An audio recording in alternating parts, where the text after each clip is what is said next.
त्या खिडकीत अजूनही या कादंबरीच्या आजच्या भागात बघणार आपण महादेवाच्या घंटा. पहाट अजून पूर्ण उजाडली नव्हती.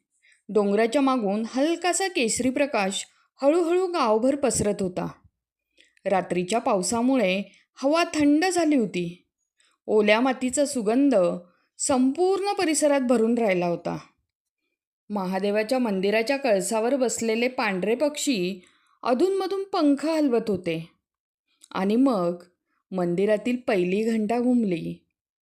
गाव शांत होतं, पण त्या एका आवाजाने जणू संपूर्ण परिसर जागा झाला. घंटांचा नाद डोंगरावर आदळून परत येत होता. वाऱ्यावर तरंगत तो आवाज वाड्यापर्यंत पोहोचत होता. वाड्याच्या देवघरात आजीने दिवा लावला.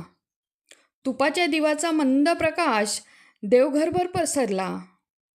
उदबत्तीचा सुगंध हवेत मिसळला. ओल्या लाकडी भिंतीवर त्या प्रकाशाच्या सावल्या हलकेच हलत होत्या. वैदई, उठ बाळा, आरतीची वेळ झाली. आजीचा मृदू आवाज घरभर घुमला.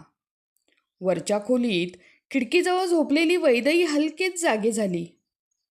बाहेर अजून हलकंसं धुकं होतं. खिडकी उघडताच गार वारा तिच्या चेहऱ्यावर आला. दूर डोंगर धुसर दिसत होते आणि त्या धुक्यात डोंगऱ्या पायथ्याशी छोटी वसाहतही दिसत होती.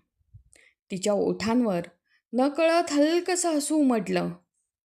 खाली अंगणात मुरली काका पावसाचं पाणी बाजूला करत होते आणि सीताबाई स्वयंपाकघरात चूल पेटवत होत्या.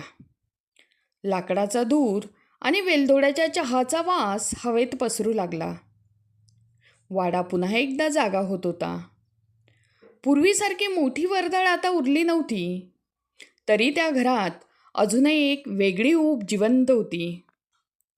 वैदई खाली आली तेव्हा आजोबा देवघरात बसून मंत्र म्हणत होते. त्यांच्या आवाजात एक विचित्र शांतता होती. वैदई म्हणाली, आज डोंगर फार सुंदर दिसतायत आजोबा. आणि वैदई मंद हसली. आजोबांनी तिच्याकडे पाहिलं आणि हलकंसं स्मित केलं. पावसानंतर डोंगर नेहमी असेच जिवंत होतात बाळा, माणसांसारखे. आणि वैदई काही क्षण शांत राहिली. तिला डोंगर आवडायचे, धुकं आवडायचं, पाऊस पण आवडायचा. आणि कोण जाणे, मंदिराच्या पायऱ्यांवर दिसणारा तो मुलगाही. त्याच वेळी डोंगर पायथ्याच्या वसाहतीत सारंग अंगणात बसून पुस्तक वाचत होता. त्याच्या घरासमोर छोटंसं तुळशी वृंदावन होतं. आई चुलीवर भाकरी भाजत होती. आजी ओसरीवर बसून जप म्हणत होती. आणि म्हणे, अरे सारंग, त्याची लहान बहीण हसत म्हणाली, आज पुन्हा मंदिरात जाणार ना?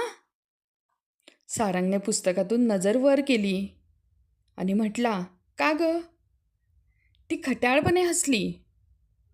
मंदिरात देव कमी आणि कुणीतरी जास्त दिसतं तुला.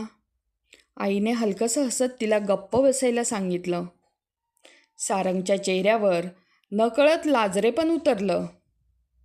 तो काही बोलला नाही, पण त्याच्या मनात पुन्हा तीच खिडकी आली, तोच हलका पडदा आणि त्यामागे उभे असलेले वैदईचे शांत डोळे. मंदिरातील घंटा पुन्हा घुमल्या आणि त्या आवाजात काहीतरी वेगळं होतं आज.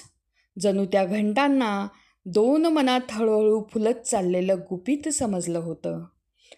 चला तर मग आता पुढच्या भागात बघणार आपण वाड्यातील दिवे. ते ऐकण्यासाठी आपल्या चॅनलला सबस्क्राईब आणि लाईक करा.